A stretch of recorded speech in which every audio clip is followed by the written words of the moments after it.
So it hasn't come up as much. One, things that come up is children that might come to the U.S. with a language barrier, right? And I had one of those myself. My husband and I adopted a little girl from Puerto Rico, and she came to us when she was 8 and had zero English. She knew, McDonald's and hello, things like that. So she came and she had to learn the language. She had to learn how to read, and it was an uphill battle, but eventually she was able um, to acquire those skills. And I'll tell you something that happens a lot here, Robin, for uh, for schools.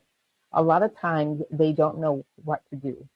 Whether it's a child that's immigrated or a refugee, they don't know what to do with them, until they put them in a special ed. And that is a disgrace. It's an absolute disgrace. These children don't have learning disabilities. They just don't understand the language. And so we need to do a better job of integrating these children and teaching them. Children learn how to a second language so easily, but especially when they're immersed, right? My daughter learned English in 3 months. So it's important that we don't treat them as though they have some sort of learning disability or they have some sort of mental health, or mental or developmental issue. Hmm. All they have is language barrier, and for children that can easily be overcome. Absolutely.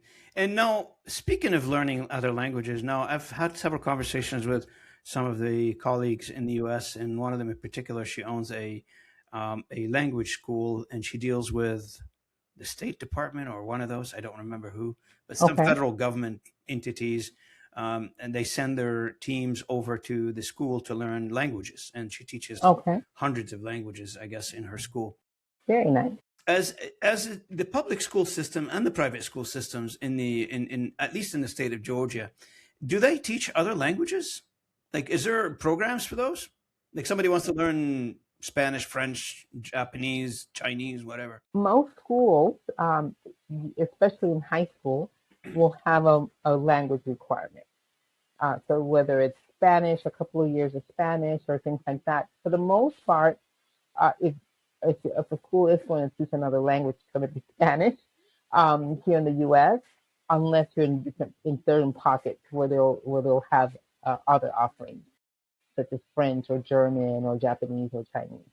Um, but I don't think that's the right course. If we're going to teach a language to children, it needs to happen in the earlier ages, not in the latter, right? 100%. Because if they It has to be embedded in their upbringing. very early. So if we want them to actually learn that language and not just think that they know the language, introduce it kindergarten, preschool, definitely before fifth grade if you truly want them to learn the language. To be integrated. And also for the newcomers, some of the newcomers are coming in at an adult age and they don't Hmm. speak the language, the English language. Is there opportunity for them to learn English? Is there like schools that teaches English that's offered for free, for instance? There are pockets in like community colleges and community centers and things of that English nature as a that do. second language, is that how they do it? Correct. Yeah, okay. Correct. Yes. Is that helpful? Does it help?